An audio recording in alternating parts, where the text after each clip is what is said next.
Margaret Taylor's hands were raw and blistered, but she kept working. The afternoon sun beat down on her neck as she gathered another stone from the creek bed, testing its weight before adding it to her cart. Each stone was a promise, a piece of the wall she was determined to build around her small patch of land on the outskirts of Fairwood, Wyoming territory. 3 more trips should do it, she muttered to herself, wiping sweat from her brow with the back of her wrist. The year was 1878, and at 32 Margaret had learned that promises made by others were as fragile as morning frost, but promises made to oneself could be as solid as stone. She had arrived in Fairwood 4 months ago, purchasing this modest parcel with money she'd saved from 7 years of working as a seamstress in Chicago. The cabin was small, but sound, the land fertile enough. What it lacked was protection, from straying cattle, from opportunistic travelers, and from the prying eyes of a town that still viewed a woman alone with suspicion. Hence, the wall. Margaret straightened, pressing a hand against the small of her back as she gazed across the valley. That's when she noticed the rider approaching from the north, tall in the saddle, unhurried.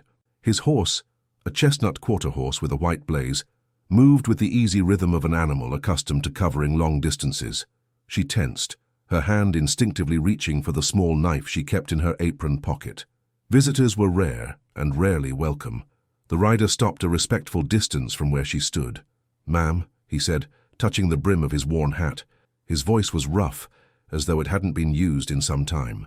Up close, Margaret could see he was older than she'd first thought, perhaps 40, with deep lines around his eyes and a beard streaked with grey. His clothes were trail-worn but clean, and he carried himself with the quiet dignity of a man who asked little from the world. "Your cattle been wandering onto my land," Margaret said, not bothering with pleasantries. 3 days running now." The man nodded slowly. "Figured as much. Been meaning to mend the fence line along the north pasture." His eyes moved to her cart of stones, then to the half-finished wall. "That's a lot of work for one person." "I'm one person," she replied flatly. He dismounted, movements fluid despite his size. "Name's Ethan Blackwood. My ranch borders your property to the north. I know who you are, Mr. Blackwood." Everyone in the territory knew of the Blackwood Ranch, one of the largest in the region. "I'm Margaret Taylor. You're building this wall alone, Mrs. Taylor?" "Miss," she corrected. "And yes." Ethan studied the wall without comment, then looked back at her cart. Stones heavy. Margaret resisted the urge to roll her eyes. "I'm aware." A ghost of a smile crossed his weathered face, there and gone in an instant. "I can help with the fence on my property. Keep the cattle where they belong." "I'd appreciate that," she said, surprised by the offer. Most men in these parts would have dismissed her concerns, or worse, suggested she couldn't manage on her own. He nodded, then hesitated, as though weighing his next words carefully. "Could help with your wall too. Got some men who could—" "No," Margaret interrupted, perhaps too sharply. "Thank you, but no. This is my land, my wall." Something flickered in his eyes. Not offense, but understanding. He nodded again. "Fair enough." He mounted his horse with the same quiet efficiency with which he'd dismounted. "I'll see to that fence line today." As he turned to leave, Margaret felt a twinge of regret at her curtness. "Mr. Blackwood," she called. He halted, looking back over his shoulder. "Thank you." He touched his hat again and rode away, becoming a silhouette against the vast Wyoming sky. That evening, as Margaret soaked her hands in cool water from the well, she thought about Ethan Blackwood. There had been rumors in town, a tragedy some years back, a wife long dead, and a son lost somehow. The details varied depending on who was doing the telling, but one thing remained consistent. Ethan Blackwood kept to himself, spoke little, and avoided town except when necessary. Margaret understood the impulse. She too had come to Wyoming to escape, not just Chicago, but the memories that haunted her there, the fire that had claimed her parents and younger sister, the betrayal by the man she thought would be her husband, the years of barely surviving, of sewing until her fingers bled, of learning that the world was unkind to women without protection. She glanced at the stones she'd gathered, stacked neatly beside her cabin. Her wall would rise, stone by stone, built by her hands alone. It had to, because Margaret Taylor had learned the hard way that depending on others was a luxury she couldn't afford. 2 days later, Margaret noticed that the cattle no longer strayed onto her land. From her cabin, she could see new fence posts stretching along the northern boundary of her property. Ethan Blackwood had kept his word. 3 weeks passed. Margaret's wall grew steadily, encircling nearly half her property now. Her hands had toughened, developing calluses where blisters had once been. She worked from dawn until dusk most days, pausing only to tend her small vegetable garden and the few chickens she kept. It was during one such evening, as clouds gathered ominously on the horizon, that she heard hoofbeats approaching. Ethan Blackwood appeared, leading a heavily laden pack-horse alongside his own mount. "Storm coming," he said without preamble, dismounting in one fluid motion. "Bad one." Margaret glanced at the darkening sky. "I've weathered storms before, Mr. Blackwood." "Not Wyoming storms," he replied, his tone matter-of-fact rather than condescending. "This cabin's sound, but that roof needs reinforcing." He gestured to the pack-horse. "Brought some supplies, tar paper, nails, extra lumber." Margaret stared at him, surprised and somewhat suspicious. "Why?" Ethan met her gaze directly. "Because good neighbors matter out here." He paused. "And because I've seen what these storms can do." The wind was picking up now, bending the tall grass in waves. In the distance, lightning flickered, followed by the low rumble of thunder. Margaret hesitated only briefly before nodding. "All right then."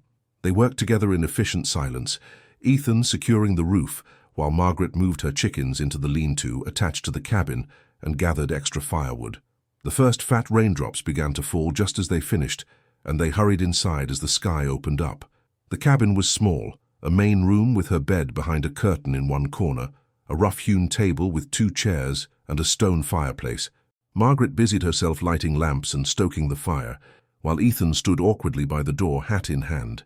"You should wait it out," she said, surprised at her own invitation. "No sense in riding back in this." Ethan nodded, hanging his dripping coat and hat on a peg by the door. "Much obliged." The storm's fury increased, rain lashing against the windows and wind howling around the cabin's corners. Margaret put a pot of coffee on the stove and sliced bread and cheese, setting it on the table without ceremony. "Sit," she said. "Eat." They ate in silence for a time, the storm providing all the conversation needed. But as the coffee warmed her, Margaret found herself curious about this taciturn man who'd shown her unexpected kindness. "People in town say you lost your son," she said finally, then immediately regretted the bluntness of her words. "I'm sorry, that was—" "It's true," Ethan interrupted, his voice low but steady. 5 years ago, Samuel. He was 12. Margaret's chest tightened. "I'm sorry." Ethan nodded, his eyes on his coffee cup. "Fever took him. Same one that took my wife 8 years before that." He looked up then, his gaze direct but not unkind. "People in town say you came from Chicago, running from something." It wasn't a question, but Margaret answered anyway. "Not running from, running to." She gestured around the cabin. "This, something that's mine. Understand that," he said simply. Outside, lightning cracked so close it illuminated the cabin in stark white light, followed immediately by a deafening thunderclap. Margaret flinched involuntarily. "Roof's holding," Ethan observed, his calm presence somehow reassuring. The storm raged through the night. They spoke little more, but the silence between them gradually shifted from awkward to companionable. Ethan eventually dozed in the chair by the fire, and Margaret retreated behind her curtain, though sleep eluded her for hours. By dawn the storm had passed, leaving behind a washed-clean world and considerable damage. One of Margaret's chicken coops had been destroyed, though the birds themselves were safe in the lean-to. Several trees had fallen, including one that would have crushed a corner of her cabin, if not for the reinforced roof. "Your wall held," Ethan noted as they surveyed the property in the pale morning light. Margaret nodded, a small surge of pride warming her chest. "Not finished yet, but yes." Ethan helped her clear the fallen trees, his axe making quick work of what would have taken her days to handle alone. By midday the immediate damage had been addressed, and he prepared to leave. "Thank you," Margaret said, meaning it, "for the warning and the help." Ethan mounted his horse, settling into the saddle with easy familiarity. "Town's having a harvest gathering next Saturday," he said unexpectedly. "Food, music, nothing fancy." Margaret waited, unsure where he was going with this.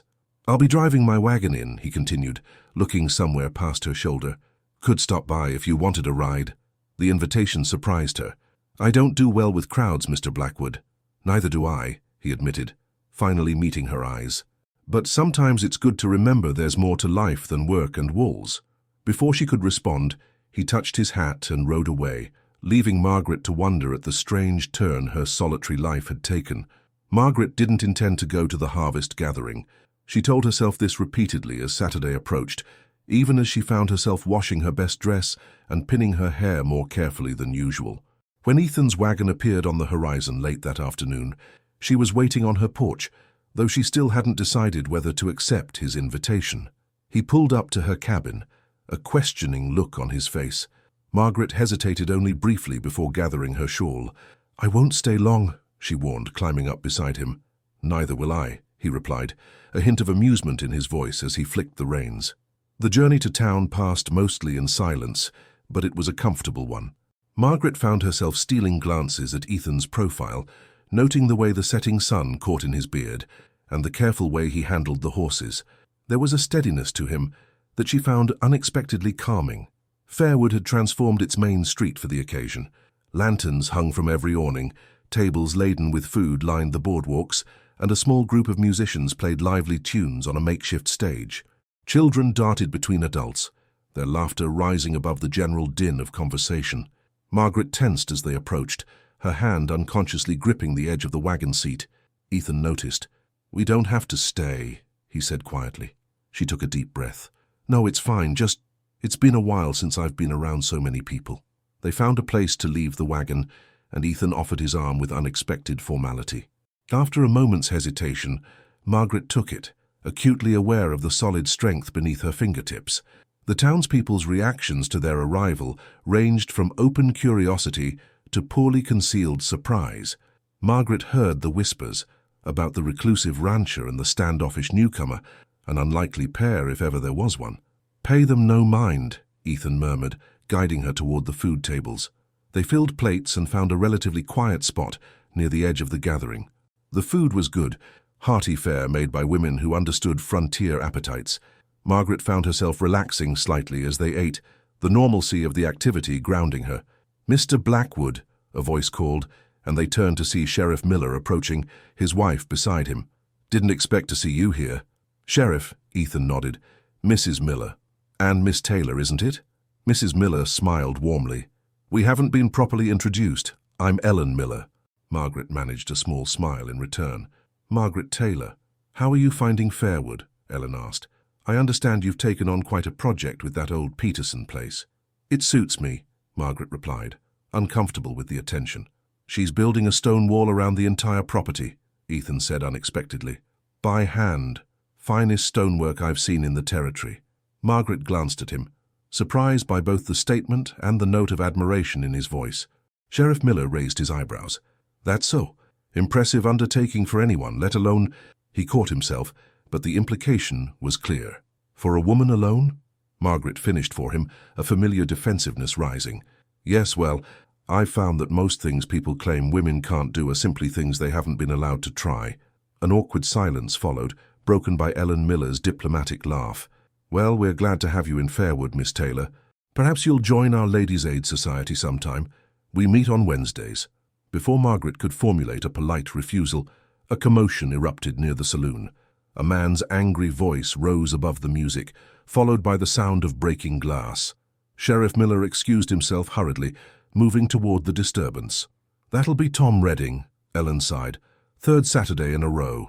The interruption gave Margaret the opportunity to suggest to Ethan that perhaps they should leave. To her relief, he agreed readily. They bid farewell to Mrs. Miller and made their way back to the wagon. As they drove away from town, the tension gradually left Margaret's shoulders.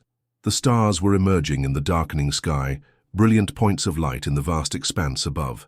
"Thank you," she said after a while, "for what you said. About my wall." Ethan kept his eyes on the road. "Meant it." They fell silent again until they reached her cabin. Ethan helped her down from the wagon, his hands strong and sure at her waist. For a brief moment they stood close enough that Margaret could smell the clean scent of soap and horses that clung to him. "Would you like to come in?" she asked impulsively. "For coffee?" Something flickered in his eyes. Surprise, perhaps, or uncertainty. "Better not," he said finally. "Getting late." Margaret nodded, ignoring the odd disappointment that settled in her chest. "Of course. But I could come by tomorrow," he added, his voice rough around the edges. "Help with that section of wall you're working on." "I told you, Mr. Blackwood. I don't need—" I know you don't need help, he interrupted gently. Maybe I'm the one who needs it. The simple honesty of his statement caught her off guard. Margaret studied his face in the moonlight, seeing something there she recognized, a loneliness that mirrored her own. Tomorrow, then, she agreed softly. He nodded, touching his hat before climbing back into the wagon. Margaret watched until the darkness swallowed him, wondering what exactly had changed between them and whether she should fear it or welcome it. Inside her cabin, she moved to the small trunk at the foot of her bed. From it she withdrew a carefully wrapped bundle, a child's wooden horse, charred at one edge, the only thing she'd managed to salvage from the Chicago fire, a reminder of all she had lost. For the first time in years, Margaret allowed herself to cry, for her family, for the life she might have had, and for the walls she'd built around her heart that were proving far more impenetrable than the stone one around her land. True to his word, Ethan arrived the next day, leading a horse laden with supplies. Margaret was already at work, setting stones in the eastern section of her wall. "Brought some mortar," he said by way of greeting. "Make it stronger against the winter winds." Margaret wiped her hands on her apron. "I thought we'd agreed I'm building this wall myself." "You are," he replied evenly. "I'm just handing you stones, and maybe mixing mortar." She fought a smile. "Is that so?" "That's so." And so they worked, falling into an unexpectedly comfortable rhythm. Ethan didn't try to take over or instruct her, simply followed her lead and offered his strength where it was useful. By midday, they'd made more progress than Margaret would have accomplished in 3 days alone. They paused to eat the simple lunch she'd prepared, bread, cheese, and apples, sitting in the shade of a cottonwood tree near the creek. "Why a wall?" Ethan asked suddenly. "Most folks out here make do with fences." Margaret considered the question. "Fences can be cut," she said finally. "Knocked down. A wall," she looked at their morning's work, "a wall endures." Ethan nodded, seeming to understand what she wasn't saying. After a moment he spoke again, his voice low. "After Samuel died, I wanted to leave. Sell the ranch. Too many memories." He picked up a small stone, turning it over in his calloused hands. "But then I realized memories were all I had left of him, of Rachel." "Your wife?" He nodded. Leaving meant leaving them too. Margaret watched a hawk circling overhead, its wings barely moving as it rode the thermal currents. "I left everything behind in Chicago," she admitted. "After the fire, after—" She trailed off. "After what?" Ethan asked gently. Margaret hesitated, then decided that if she was going to let anyone past her defenses, it might as well be this quiet man who seemed to understand loss. "After I discovered the man I was to marry had another family across town, a wife, 2 children. The bitterness in her voice surprised even her. "I learned about them the day before the fire. Went to confront him, which is why I wasn't home when it started." Ethan was silent for a long moment. "So you lived but lost everything?" "Yes." The simple acknowledgement brought an unexpected sense of relief. "My parents, my sister Emma, she was only 16. Margaret swallowed hard. "Sometimes I think it should have been me instead." "Don't," Ethan said, his voice suddenly fierce. "Don't ever think that." The vehemence in his tone startled her. "Why not? What right did I have to survive when they didn't?" "Same right as anyone," he replied, his eyes intense. "To live, to keep going." He looked away, jaw tightening. "After Samuel died, I thought the same. Why him and not me? Drove myself half crazy with it." "What changed?" Ethan was quiet for so long that Margaret thought he might not answer. When he finally spoke, his voice was barely above a whisper. "Nothing changed. I just kept waking up each morning, kept breathing. Eventually I realized that was its own kind of courage." Margaret felt tears threatening and blinked them back fiercely. "Is that what we're doing, Mr. Blackwood? Being courageous?" A ghost of a smile touched his lips. "Maybe so, Miss Taylor. Maybe so." They returned to work after that, the silence between them now laden with shared understanding. As the sun began to set, casting long shadows across the land, Ethan helped her gather the tools. "I should go," he said, though he made no move to leave. Margaret nodded, suddenly reluctant to see him go. "Thank you. For today." He met her eyes. "Could come back. Tomorrow." "I'd like that," she admitted. And so began a pattern. Each day, Ethan would arrive in the morning, and they would work together on her wall. Sometimes they talked, small, careful revelations about their lives before. More often, they worked in companionable silence, each finding comfort in the other's presence. As autumn deepened toward winter, the wall grew. So too did something between them, fragile and unnamed, but undeniably real. It was late October when they finally set the last stone in place. They stood side by side, surveying their handiwork in the golden afternoon light. The wall encircled Margaret's property completely now, solid, enduring, a testament to determination and, unexpectedly, to healing. "It's finished," Margaret said softly, a complex mix of pride and uncertainty washing over her. For months the wall had been her purpose, her focus. Now that it was complete, she felt strangely adrift. Ethan was quiet beside her, his gaze not on the wall but on her face. "What now?" he asked finally. The question hung between them, weighted with meaning beyond the simple words. Margaret turned to face him fully, seeing in his weathered features all the pain and hope that she herself carried. "I don't know," she admitted. "I've been so focused on keeping things out, I haven't thought much about letting anything in." Ethan took a careful step closer. "Margaret," he said, her name sounding different in his voice, filled with questions he wasn't asking aloud. She looked up at him, at this man who had somehow slipped past her defenses without ever trying to break them down. The wall was never just about keeping cattle out, was it? "No," he agreed softly. "Don't reckon it was." "I'm afraid," she confessed, the words barely audible. "Of what?" "Of losing again. Of feeling that much pain again." Ethan nodded, understanding in his eyes. "Can't promise there won't be pain," he said honestly. "Life's full of it. But maybe—" He hesitated, searching for words. "Maybe we've both been alone long enough." Margaret felt something shift inside her, like ice breaking on a river after a long winter. "Yes," she whispered. "Maybe we have." Slowly, giving her every chance to step away, Ethan reached for her hand. His calloused palm was warm against hers, their fingers intertwining like they'd been made to fit together. "I'm not asking for promises," he said. "Just a chance to see what might be possible." Margaret looked at their joined hands, then at the wall they'd built together, stone by stone, day by day. A wall that now seemed less like a barrier and more like a foundation. "I think," she said carefully, "that I'd like that very much." As the sun dipped below the horizon, painting the sky in shades of orange and purple, they stood together within the circle of stone, two people who had lost everything, now finding in each other the courage to begin again. Behind them, the cabin windows glowed warm with lamplight, beckoning them home.